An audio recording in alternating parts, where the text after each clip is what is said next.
Portuguese Point of Interest, which is Porto this week. We've looked at the Pastel de Nata, and now we're looking at Porto.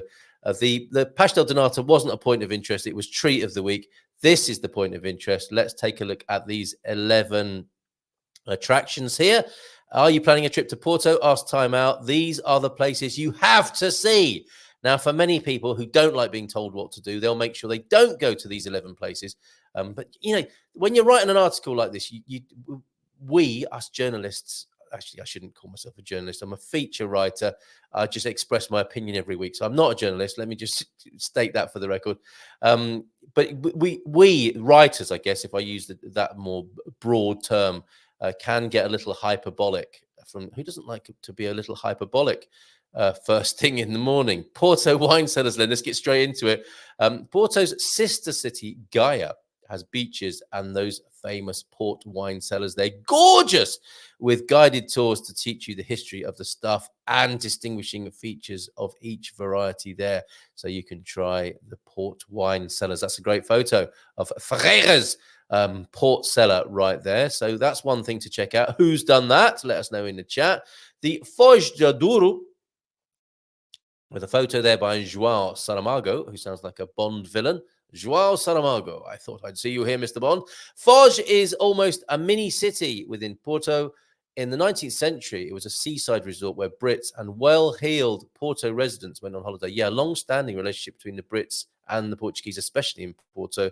So have you been to Foz de Douro there? Number 3, the Clarijos Tower.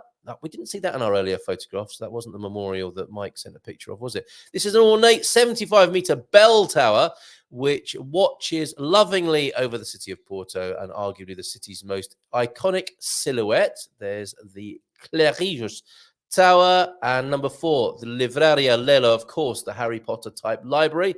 Supposed to have inspired J.K. Rowling, of course, who lived in Portugal once upon a time. So, yeah, that's a must visit, isn't it? And that is definitely a tourist experience. And you'll be jostling alongside other tourists. But I suspect worth seeing. These places are tourist attractions for a reason, of course. Porto Cathedral, known as the Zay Cathedral, the city's most important church. And I think it does feature in the video I'm about to show you. Built in the 12th and 13th centuries, it's a national as well as city monument there. Number 6, the São Bento train station, of course, with those fabulous azulejo tiles. Isn't that beautiful? Not been there. I was hoping that's where I would arrive when I went to Porto on my most recent visit, but no, I was at Campania instead, which is not as pretty as that, it has to be said. Very useful. Campania is a sort of multi-purpose hub for tourists, but it doesn't look as beautiful as that. It's fair to say. The Crystal Palace Gardens, of course. Another great attraction for tourists. When Googling this park, if you're faced with a bunch of fiberglass dinosaurs, then you're in the wrong Crystal Palace. Despite the lack of prehistoric models, these gardens are somewhat more exotic than what London has to offer. So there you go, with a great view over Porto as well. Number 8, the Marés swimming pool. That looks like fun. Can you make sandcastles by the edge of a natural saltwater swim? Yes, you can. The benefits of a saltwater swim are legion, but as even the most dedicated wild swimmer will know, covering a decent distance in the pool in the open ocean can be tricky, not to mention potentially dangerous. So there you go. You can swim in safety in saltwater at the Marés swimming pool. Number 8. 3 more to go as we head towards the weekend. Then it's a bon fin de semana from me to you. Fundação de Serralves there. The bucolic attraction. Bucolic sounds like an insult, doesn't it? Or a put down. And in fact, it's quite the opposite, isn't it? It's beatific, natural splendor. Bucolic attraction is an absolute dream. A pink 1950s house stands proudly overlooking lush, beautifully manicured gardens with its bountiful flora, fountains, and modern art museum. And what looks like a massive spider.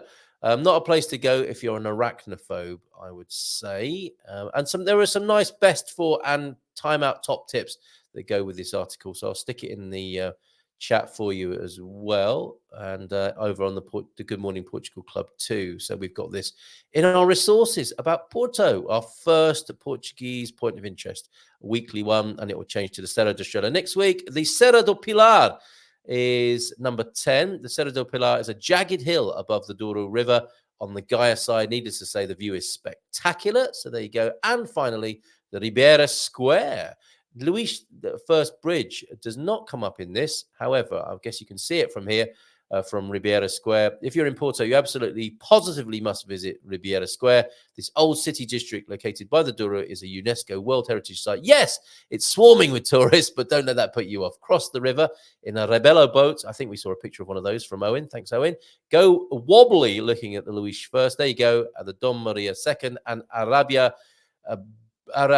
bridges. So there are 3 bridges in Porto. There you go. Luis Primero, Donna Maria the second, Segunda, and Arabida bridges. Great backgrounds for dramatic photographs. And there's a Bacalheiros wall, the Casa do Infante Museum nearby, and the Rua do Reboleira, Cubo Square, São Nicolau Church, and the Alminhas de Ponte as well to see nearby. That is a great article. Thank you very much. Going to pop the link to that. And I noticed the Casa de Musica is not mentioned there. That's also a place to go. That's what I said, Douro. I'm sure I said Douro. But thank you, as ever, for your pronunciation. Oh, sit up, Carl. I am ever grateful for your pronunciation tips. And we're going to stay with Porto after we've read the last of your comments here, as we look at Ron Rogers' new tune with some Porto visuals in there, as well as some other visuals which reflect the content of his tune. It's a good one, and it's available. Oh my goodness, where is it available? I'll stick a link to where it's available. Bandcamp, that's where it's available. Okay, for those interested in the 25th of April in Porto, there will be a Don Quixote ballet of Kiev, of the Kiev Ballet Company. Very good. The Adega Wine Bar, thank you very much, Jim. Adega Wine Bar, I loved it when I met you there, Jim, and we had that lovely lunch in Hotel Rua do Casino de Ponte on the 111th floor. 111th floor. You're going to get a good view, aren't you? A beautiful view of the Bridging City. Mrs. Emma just brought me a coffee. How about that? Thank you very much. Have a nice day. Don't tell me what to do. Okay, sorry. Have a nice day if you want to. You're a free man. A newbie was referring to the Sintra family, I think. Oh, okay. They sound like they're having their best life here in Portugal at the moment. Oh, I've got to go. I'm about to have a massage, I think. James, yes, their YouTube channel is their family life that involves a lot of travel. I think they're 5 years old. 5-year-old has been to 20 countries. Wow. And I think YouTube recommended them to me, their Portugal trip. That's fantastic. Okay, not friends, but a new YouTube channel. And Carl, you missed my muito bem. Okay, so you give me an occasional compliment as well as all the corrections. Thank you very much for that nice balanced approach to your Portuguese tuition there.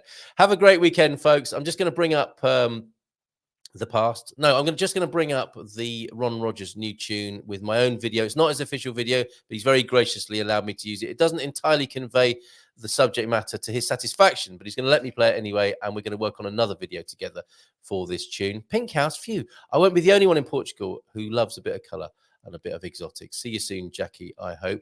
Yeah, thank you, Ron. It's a great tune, and I hope I've done it justice and done Porto justice as well with some of the visuals that you're about to see here. If I can find it among all the content that's been created this week. Yeah, talking of content that's been created this week, don't forget we've got our GMP TV group, which is a Facebook group, and all the news headlines are up there. Anna's helping us out over there with that. So yeah, we are creating a lot of. Hold on a minute, Ron. Not ready for you just yet. Let's just take that to the beginning. Lots of content being created. So we do the live stream here on the Good Morning Portugal Show YouTube channel. And we have got GMP TV on YouTube as well for smaller chunks. If it's too much, watching an hour live stream every day, there are smaller highlights, news, views, and delights at GMP TV. Please subscribe to that as well. And it's the 11th floor, not the 111th. There aren't any 111 story buildings, are there, in Portugal? I don't think. Sorry about that. Bon fin semana. Cheers, T-Duck. I think you'll like this Ron Rogers tune. And hit that like button, folks, says Antonio, if you haven't done so already. And a nice wave goodbye and a bon fin semana. There you go, from Squire of the Shires. And just to clarify, the 11th floor, and it's the Vinci Ponte de Ferro, the 4-star hotel where you can get a great view of the city and a nice little cocktail by the sound of it. See you all on Monday, says James. Take care. Take it away, Ron.